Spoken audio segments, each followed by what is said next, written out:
Bu hech qanday Kann kinofestivalining yoki biror bir xalqaro anjumanning ochilish marosimi emas. Bu Jizzaxda faoliyat boshlagan media haftalikning ochilishidir va mana shu qizil yo'lakdan bugun har bir jizzaxlik jurnalist, bloger, ijtimoiy tarmoq faoli, montajchi, operator, rejissyor, muharrir, umuman ijod ahli o'zgacha kayfiyat bilan kirib kelishdi va media haftalikni yuqori kayfiyatda boshlashdi. Axborot xizmat rahbarlari, mobilograflar, SMM mutaxassislari, operatorlar, televideniya, radio, gazeta hamma sohani qamrab olgan bir haftalik juda chiroyli tadbirni boshida turibmiz.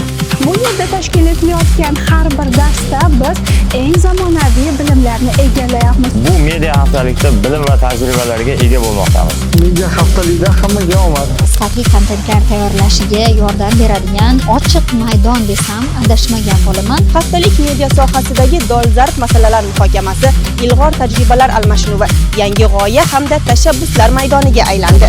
Bu haftalik barcha olmi vakillari uchun foydali bo'ladi va kutilgandan ham yuqoriroq natijalarni ko'rsatadi.